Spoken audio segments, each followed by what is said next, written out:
My name is Oliver Wieheog. I am a 26-year veteran of the middle school classroom. And I'm Zach Senny, a barely 2-year veteran of the middle school classroom.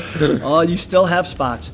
You are listening to episode 10 of Middle School Madness, a podcast about teaching and things that are interesting to teachers. Today on the show, it is springtime in your classroom, so your students are squirrely and your patience is limited, which of course we're going to talk about classroom discipline and or classroom management. We're going to play a round of 60 seconds where we're going to try to name as many things that annoy us about our classroom. Hopefully easy. And they're going to try to fix them. We want to talk about how you talk one-on-one to a student about their behavior, and then we're going to top it all off with what would you do scenarios. So like all podcasts, this one is packed. So packed. Right? Okay, you got your pen, right? I'm ready. I am so ready. All right, so here. Oh, you're going to write first? Here we go. All right, I was thinking, all right, you're going to write. Okay. So you shout them out as you write them down. I've got 60 seconds. Oh, I'm doing the writing? You're not writing anything? Okay, no, you write down what I say then. Oh, all okay. Right, here we go. Okay, 60 seconds on the clock. I'm going to try to, and this shouldn't be hard, write down as many things that annoy me currently, springtime classroom. And, okay, go. Talking while I'm talking. Mm-hmm. Getting up and leaving your chair. Yep. I would also say wandering. Yep. Miscellaneous, I got to text my mom. Right? It's always, no one ever texts the dad. Yeah, it is always fun. I don't know, keeping your hands to yourself. Oh, my God, yeah. More than normal wiggles. Not right there. Not showing up on time or anywhere close to on time. You know? Yeah. Saying I've turned it in, but then when we check Teams, it's not turned in, which means you're also a liar. So why are you lying to me? Right? I hate lying so much. We still got it. Oh my God, I got 15 seconds left. Excessively loud talking. Yeah, just Screaming. no volume. That would be. Yeah. Volume control. Oh, and how about in the old not following directions, but it's destructive? Not following directions, but it is. Right, like they just do something completely crazy. I'm gonna write that down as just distracting others, because when I thought about this question earlier, I'm like, oh, that one's my nuts. Okay, we have quite the list here. All right, good. Well, now it's here. Now, how many can you list? Oh, geez, we're going the other way? Let's go the other way. Is this Family Feud rules? I can't rename any of them? Nah, do whatever. Do whatever you got. I think it's all good, right? Because, you're like, I'm in a TV production classroom to your history. Yes, we are very rigid in my social studies classroom. Like all the fluorescents studies. are on all the time. No fun is allowed to be had. One of these days I'll figure out why people cover up their lights, but not in my class. All right, here you go. 60 seconds on the clock. Things that annoy you in a middle school class. Okay. Oh, hold on. Sorry, that was 1 No, hour. that was 1 hour. That was 1 hour. I mean, I feel like that'd be a long podcast. That would be a very long podcast. You delete that. 1 minute. Boom. 0 60 hours. seconds. Go. Talking over me. Okay. Boys touching each other constantly. Boys touch. I hate when they are just needlessly rude to each other for no reason. I really hate when they're not where they're supposed to be, and then they gaslight you. We can put gaslighting down as the second one. Okay. I wasn't doing anything. Right. The old, oh, yes. Yeah. So I think other stuff that we didn't talk about yet. Distracting others when people rush through. And we can put rushing as the second one, too, because I have a lot of kids that rush.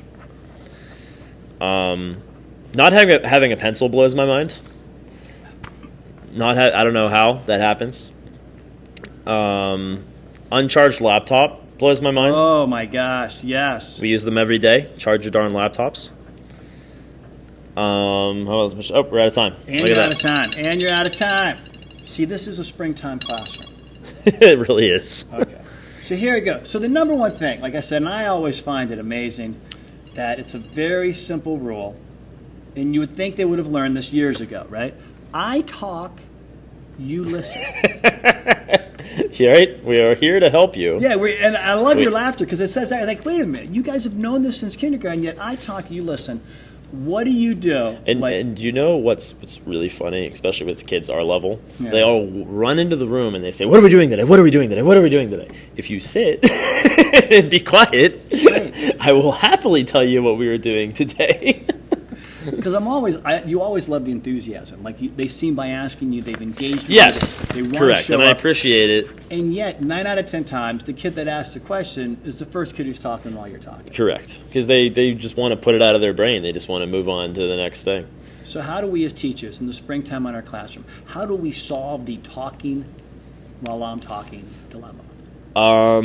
My main thing, something I've really taken advantage of this year in my infancy of teaching is just standing there and looking really disappointed in them until 5 kids be like, oh, he's waiting for us to be quiet. And then I end it with, well, now that you guys have eaten into all of your work time, because I know it's gotten to the point where it's like it's not worth yelling, and they do know what they're supposed to do.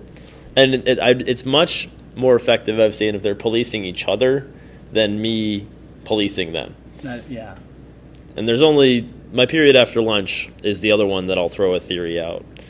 After lunch, they come in, as you know, just blood sugars. I don't know that blood. I don't know what they're feeding those kids. I don't know what MSG is in that are in those chicken patties. Right. But it is doing something to them. And they come in, and my 6th period is so crazy.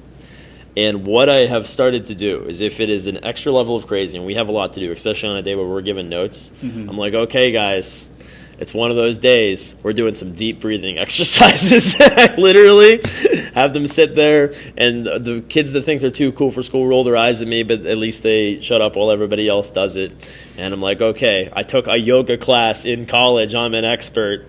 Breathe in through your mouth. I'm going to count to 10. And then out through your nose, and I'm going to count back from 5 or 10 or whatever I decide to do. But it's shocking, and there is research behind this. Breathing actually does actually calm them down. Right. And that class is full of a lot of goofballs, so it's nice. I mean, that's a whole nother podcast for how to deal with just that genre of after lunch and fired up. The after lunch, yeah. I like to, like when they're talking, I think to me I've gotten the technique of everything's a stage.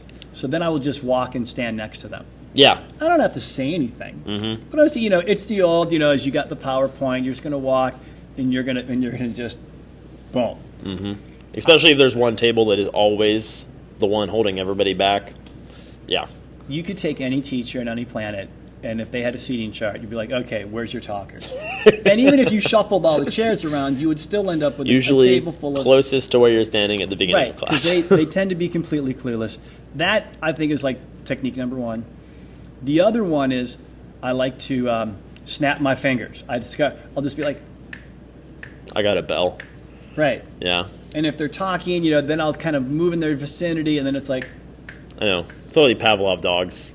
And they're like, oh, he's snapping there's like a noise. Yeah, I'm snapping my fingers. Because I want you to stop talking. Yeah, I found in an old drawer in my classroom. God knows how old it is. It's a hotel, room service bell. Oh, no way. And I just go ding, ding, ding, and they just shut up. It's amazing.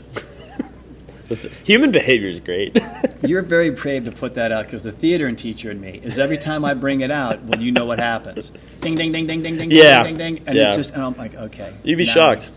I like that. I keep it very secluded on my card of power. So if you've gotten close to them and you ring the bell and that still doesn't work, what do you do next? Well, usually the bell is if we're doing stations, there's lots of movement where stuff's shifting a lot. I'd say, 80% of the time, me standing there or just saying loudly, you guys are cutting into your own work time, and making them, realize that or in all honesty too, when I do a note day, I have stuff on the board that tells them exactly what they should be doing. And there's 3 steps that they need to be doing, and I'm just constantly repeating that as they're coming into the room. You need to be opening your planner, update your planner. You need to open your binder for me. You need to put this paper in the table of contents, because guess what, folks? There's a 30-point notebook check at the end of the unit, and if you do it now, you won't be scrambling at the end. So I'm just, I'm using lots of logic to be like, if you do this now, then you won't be in pain later. And there's the warm-up question, work on it. And I was going to get to that in a little bit, but one thing that I really love with teaching and letting, being the planner of it, is that if you have stuff for them to do, they will do it rather than misbehave. That is so true.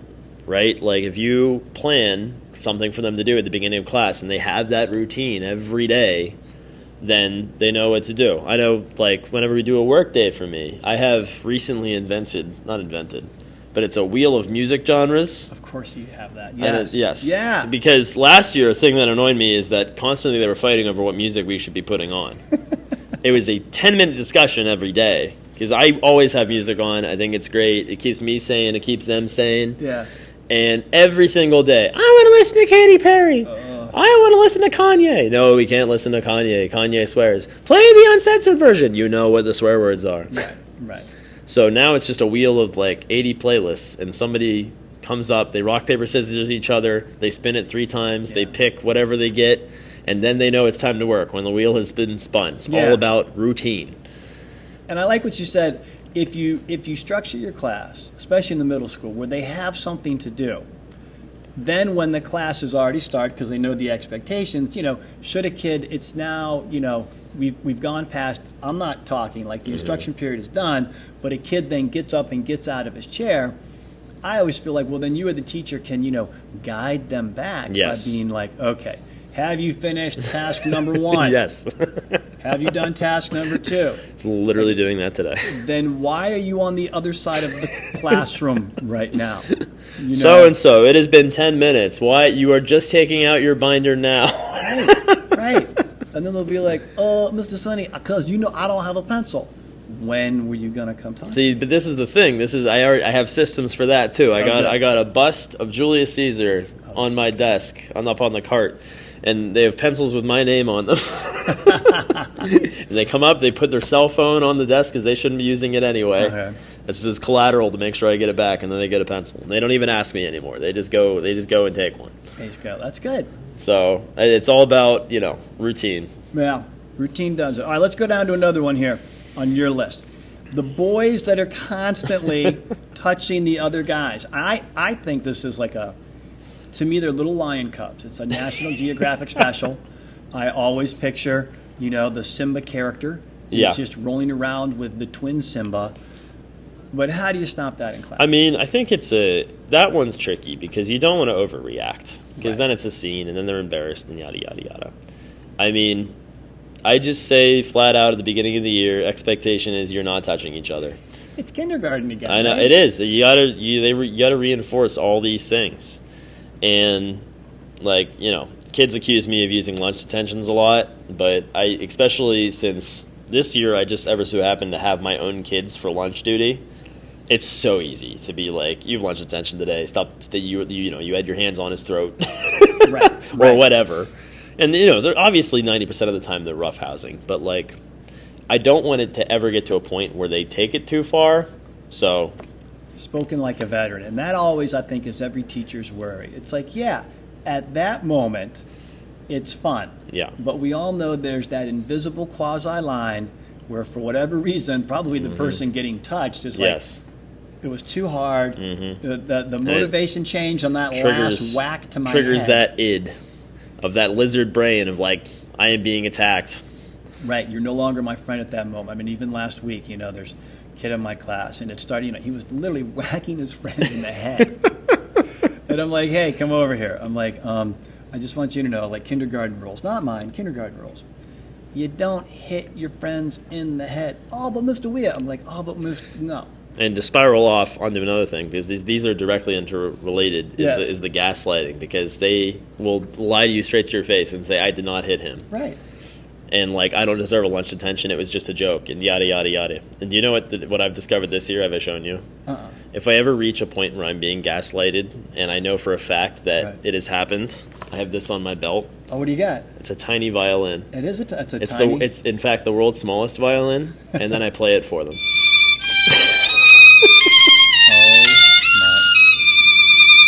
And that's the end of discussion. Right. Discussion is over. Discussion is over. Discussion is over. Because in middle school, we lack logic. Well, the students lack a certain degree of logic. They lack a concept, they don't think that their actions have consequences. And I think that has to be a developmental thing, because it is. Well, it starts with they don't think. A lot of what they do is just react. So you said, they're like they're little lion cubs, and you just got to remind them, keep your hands to yourself. You know, So we don't want anyone to take Right. it the wrong way. because you don't want to escalate that. And you're right, and it does, and that's where they what? No, I wasn't doing it. I was by my desk. I watched you get up. I saw you get up. You whacked him 3 times in the head. I was going over that full pencil. Yep. You had a pencil over there. And at that point, I'm like, well, Janet. Right, let me hear. I'm going to play this for you. Oh my God. So then, like you said, rudeness was one of yours. So that's something I think that ebbs and flows with the classes. Like, I remember I started teaching in this building the first, like, just as the masks were still on with the pandemic. Right. And kids, I don't know if it was because they couldn't see each other's expressions. They were, or everyone was like shared traumatized, or I don't know what was going on. I think they were a little nicer. And, you know, it ebbs and flows with every class. Some kids are nice, some kids are not. Just like the classic, like, you're stupid when they get stuff wrong. Yeah. And like, even like something that's not, you know, a swear word necessarily, but something that could really get into somebody's head, like, oh, you're so fat, you know, something like that. Right. That boils my blood. That does. I've never liked it. I think coming out of the pandemic, it was worse. Yes. I remember like after the 2021 year, going into 21, 22, Yeah. everyone was thinking the same thing. Well, now it's getting close to normal. The behavior is going to be better. And a lot of people in our profession were like, it's worse because all these social skills like weren't there. And I remember, you know, talking to kids like, look, you're not going to stand up and point at somebody and say something. We've never done this. But it was these strange lessons of like kindness and how to treat other people. Mm-hmm. And it was weird because I think in the discipline way, I don't know, if you're talking like pre-pandemic, you know, you could be like, that's it, discipline, I'm calling home, I'm filling out a referral form, you're going to the front office, there's no place for this. Yeah. But after that pandemic, you were like, oh, you guys don't actually know. It's so commonplace. You have to pick and choose the really severe ones to prosecute. I mean, I'd say generally, I'm like, please don't use that kind of language. You know. And I actually took a whole day of my class to do this with the guidance counselor, and wow. like we did sketches about empathy and being nice to each other, and that, you know, we all have backgrounds in our lives that we don't know about, and you don't know what people are, you know, anxious about, and yada yada. I don't know if that did any good, but clearly, you know, my thought process was, if they don't know how to be nice, then they need to be instructed on how to be nice. Yeah. Now this year, I don't know how it's going down in your classroom. The students seem to have a better understanding for that. Like, I'm not really teaching kindness and politeness. There's not so much rudeness that we had. It's not as bad. Right. For sure. Which is nice. Like, I'm enjoying the classroom, but there still are those moments. I think it's probably it's still as bad. They've gotten better at not doing it in front of the teacher. Good observation. Because I hear about it all the time. Every day there's something. Okay. But it's never. If it gets caught by a teacher, it's an accident. It used to be, I'm directly doing this in front of the teacher because I don't know. Now they know it's wrong. That is a great observation. Yeah. Now it's like in the background. Yeah. Out of earshot in the cafeteria, in the hallway. So you have that kid in your classroom. He's just, you know, they're goofy, they're rude. Comes time to have that one-on-one talk to them. How do you do that? So I think that if that's, I've pulled kids out one-on-one for, mostly anxiety stuff before. But if I ever pulled a kid out for something that he had directly said to somebody, I don't even know what would justify that. But if I were to do it, obviously you take them out of the room because you don't want to make it a big deal in front of the rest of the class. You have them sit down because you don't want to be in a threatening position. You're going to sit down with them, maybe lean against a wall, go crisscross applesauce. Yeah. Because, I would explain to that kid, look, I am disappointed. I'm not mad at you, but I'm disappointed in your behavior. And the reason is, let's think about how the other person felt, because I think it's all about trying to get them to expand their mind outside of their own little middle school brains. As far as you calling that kid fat, for example, you don't know what his home life is like. Right. Maybe all they can afford is fast food every night. You know, you don't know what's going on. Maybe like there's like an anxiety thing. Right. Or as we know in middle school, I mean, if we had a nickel for every middle schooler who is, the larva before the butterfly, right? Blow-ups. Middle schoolers could be chubsy, and you give them a year. Well, now puberty comes in. I've seen it happen. It's crazy. They grow. And I wish I did that. And they come. I just stayed chubsy. No. You're going to grow too, Zach. Don't worry. Yeah. Don't worry. The plan is gym after this. We'll see what happens. But you're right. I mean, it's like, hey, one other thing that I talk to the kids with the kindness lesson too is that I remember in 6th grade a kid said something to me, and I the only reason I remember that kid's name is because of that incident. Right. And so I point out to them, I'm like, think about how little time we have on this earth. Mm-hmm. Do you really want to be known as the person that said that mean thing and was the mean kid in school? That's how you want to be like thought of, And so just trying to get them to think about the decisions that they're making before they make it. And I think that's very similar to what I've developed over the years. Like you take, say it's the name calling.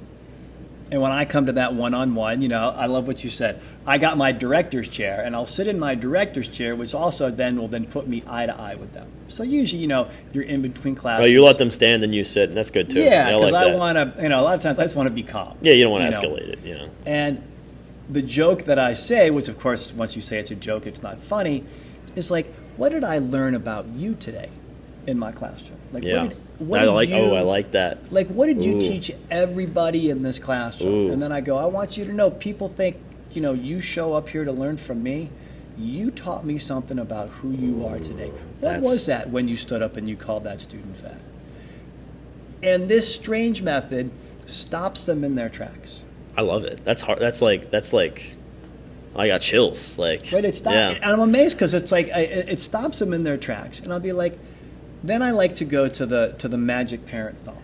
Yeah. I go, so if I was to now pick up the phone, because I can go to my computer, I can find your number, and I call your mom, and I described what you taught the classroom today with your behavior, how's your mom going to greet that response after raising you for 13 years? Here's what my son or daughter did in class today. Yeah. And it stops them cold. And I have been amazed. It doesn't matter the gender, the student, my opinion of them. And then they stop and you see you see that head like thinking like, oh my gosh, how would my parents greet this? How have I? I'm like, you taught everyone in that classroom that you are a name caller, right? And when you say it like that, and this look on their face is like, oh, that's right. There were 25 other people in there. And I did stand up and point my finger and say to that kid, you're fat or whatever. Yeah.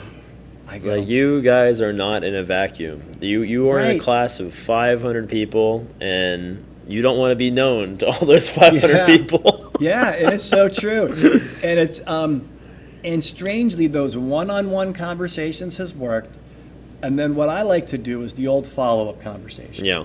And what's great is every adult knows this, and every kid knows this, that as they're walking in, you post yourself out before class. It's what we do. It's what I do. I think what you do. Yeah. And when you see them walk in, you do the old hand gesture, like, hey, come here. Stand right here. Right? And as soon as you say that, their heart rate increases. Sure. Right? And I'll be like, hey, insert name. I want for the next 40 minutes to teach me all of your good qualities. Show me everything that I didn't see the other day. So that when someone says, do I have you in class, I can say everything that makes you a wonderful person, all of your good things, and that's what you want to teach me today. Can we do that for the next 40 minutes? And how do you turn that off? I like that. Right? That's awesome. And they tend to do it. That's awesome. Yeah. But it's I said, every year got it, the same thing, and I'm like, man, it's tough. But, and some kids, and I don't know if you've gotten there yet, will be like, fine, call home. Yeah.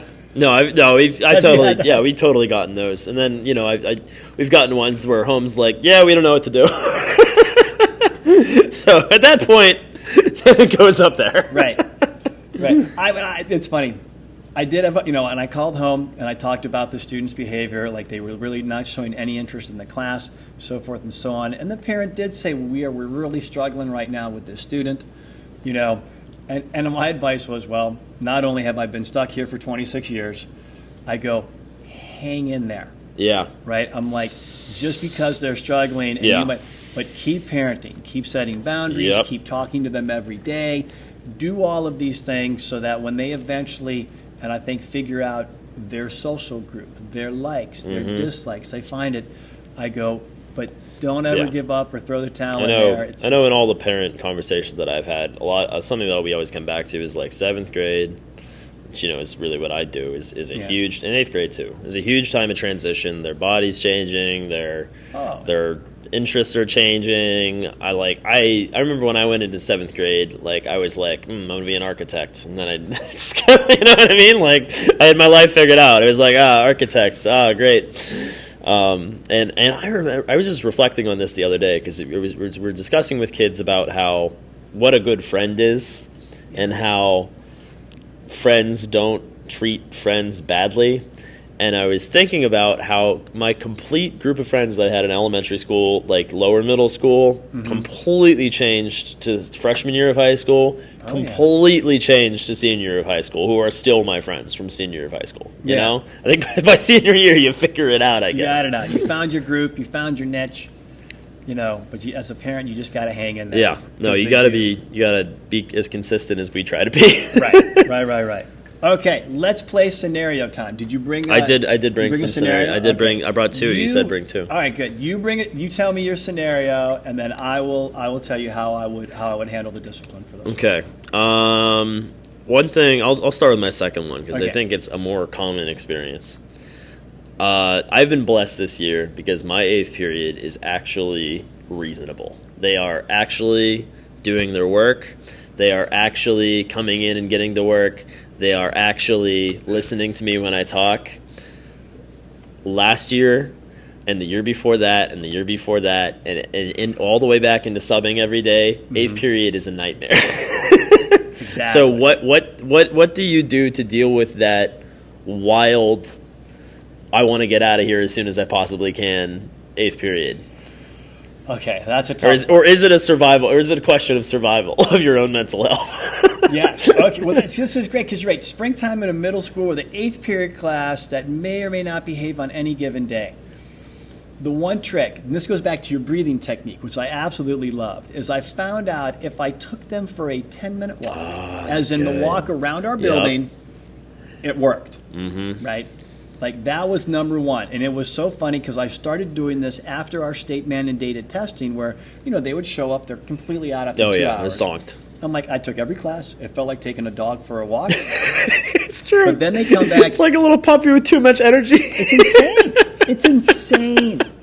But then they came back, and then like on a scale of 1 to 100 for ability to focus, I'm talking maybe 50%. Yeah. Which was better than zero. Better than coming zero. In. Yeah.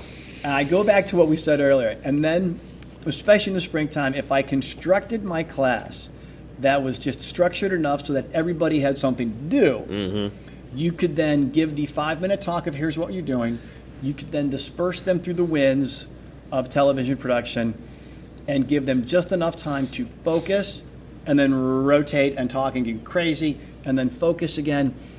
And 9 out of 10 times that worked, right? The walk with a well-structured classroom, would get rid of probably 95% of behavior problems. The walk is good. And then, like I said, if I had a problem, then it would be like the one-on-one after class, real quick, or between classes. Boom. Okay, you ready for your scenario? I'm ready. All right, here we go. Fire away. You give directions, and the directions were: when I am done talking, you are going to silently read your script for 2 minutes. Okay? When I am done talking, I will go 1, 2, 3, read. You read, everyone's quiet for 120 seconds. You go 1, 2, 3, read.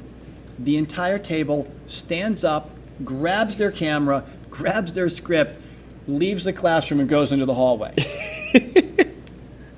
Out of the tables, one table does that? Just only one table. Only one table just completely missed the mark, huh? What do you do? Well, they wouldn't even make it to the door. I'd be like, wait a minute. What are you doing?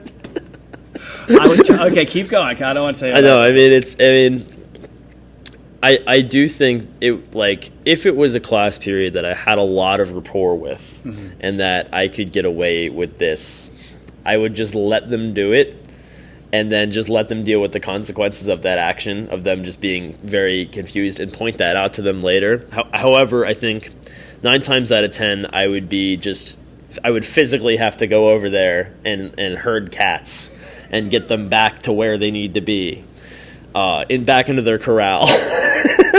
And be like, okay, if you weren't listening, we are reading our scripts for 30 seconds. Please do that. And everybody, we are now adding additional time for these people. So continue to read for, like, I would reset the timer. Reset the timer again? Yeah. Because I've done that when I have a particularly crazy class. I will, like, if it's a hard work period and it is crunch day, it is due soon, I'm walking around every day, all period, seeing that they're not done, and I'm like, okay, folks, it's crunch day, no talking for 20 minutes. And I put on a timer up on the board, and I say, if anybody talks, that timer is getting reset. And does that work? Oh, my God. And you know what's great? I wish I could do it every day, but it'd be so mean. They actually, when the timer's done, they work harder than they would otherwise. It's like the walk. It's just like, it's the moment of mindfulness. Yes. And it's great because it's self-policing. Because if a kid breaks it, you have to be ruthless and reset it, even at the last 2 minutes. Because brutal. Because I mean that's what it has to take. I mean they care way more, and I wish they didn't. They care way more about what their friends think of them than what you think of them. And so their friends being like, "Hey, why'd you pull that in history class today? Why'd you keep talking when we had I wanted to talk to my friend, you know?" So, and it's the same thing as that walk. It's like it's something to center them at the beginning of class, and I'm amazed that works. Oh my God, it's incredible. That is so funny. Okay, here we go. If you could give, because you're 2 years into the profession, plus some student teaching, plus some subbing, right? If you could give one piece of advice to somebody coming into the profession about basic classroom management and discipline, what would that be? You know, I had a couple things written here, but I think I'm going to go with what I wrote at the end. You just gotta, like, be silly. Don't take yourself too seriously, because, look, we're here to learn, and learning, kids see if you are being fake so fast. That is one thing that they have a radar for. Right. And so if you're, you just, it's just honesty, Like, I let all parts of my personality show when I am teaching. Yeah. If I have gone, I forget even what was going on that day. It was a bad day. There was a bunch of stuff that had gone horribly wrong. I don't know if all the printers in the building were broken at the same time. Okay. Yeah. Okay. Yeah. Everything was going horribly wrong.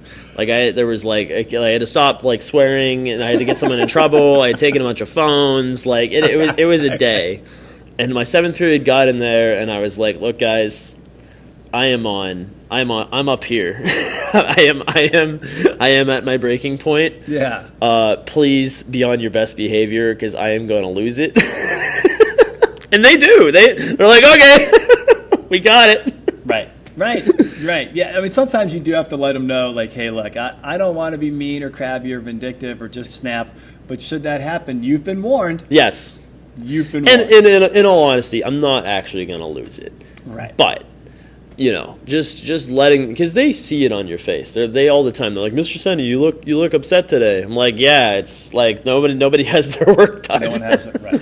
And then we can't move on. So yes, I'm a little frustrated. And they're like, oh, I'll work on my thing then. I'm like, yes, thank you. I mean, they want to do good. They do. We end up having really nice students. I was trying to think about what one piece of advice I would give to somebody.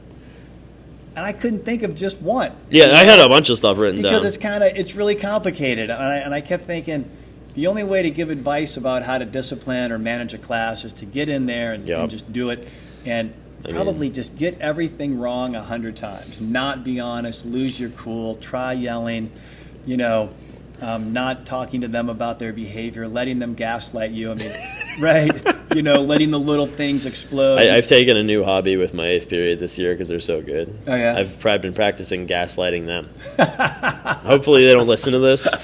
I've recently gone through a phase of getting really into DC superheroes because I'm reconnecting with my childhood, or I'm regressing.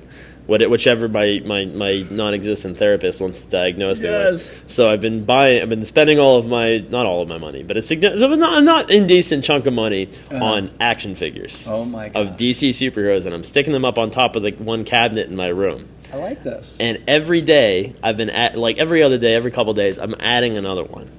Wow. And they're like, Mr. Cini, there's 6 up there today. I'm like, there's always been 6. Oh, that's great. There's always been 6 action figures up there. And then they start to lose it. And it's just this ongoing tidal wave. Right. Of like, this is how you make us feel. Mind trick. How many I was being real extreme. I had a bag. I was so hungry I had to eat lunch today. So I have all the snacks left over from my club in my room, and I had a bag of Doritos and I was eating it. And then I was still hungry, so I went and grabbed a bag of Fritos because I like variety. It's the spice of life. Yes. And I was eating the Fritos, and one of the kids said, "Wait, I thought you were eating Doritos." And I'm like, "I am." Oh, that makes that little school brain. Smoke's gonna come out. I don't think he was eating. I could have sworn he was. They were taking pictures of it today with their laptops. The amount of action figures on top of the shelf. That is perfect. Tomorrow I'm gonna be like, you photoshopped that picture. I'm like, well, I mean, once again, another podcast episode is how to keep your classroom off balance just to keep their attention. It's just to keep myself safe. Just to keep their attention. Before we wrap it up, my one technique for doing this, which has worked successfully for 1,000,000 years, and it's the dumbest technique, but it does the same thing. It gets them thinking, like, what is going? And I'll be like, all right, so tomorrow when you come to class, or as they say in Canada, mañana. What's mañana, Mr. Wieheog? And then they look around and they'll be like, Mr. Wieheog, that's not how they say tomorrow in Canada. But you see them look around like, or like, all right, well, as they say in Finland, adios. And they look around like, what? He is completely, that's not, all right, the bell's going to ring, see ya. And they go completely mental, right? Yeah. You gotta leave them on a high note of your own insanity. Right. Well, as they say, there is the sound of the bell. It is time to shut down the smartboard, turn off the lights, and leave the greatest playground in the world, our classroom. Zach, thanks for coming on the show today. Thank you for having me, Mr. It was great to have it. We'll have to call you back again. So glad for everyone who listened that you became a teacher, because the world needs good teachers. Thanks for listening, and we will see you in the hallway.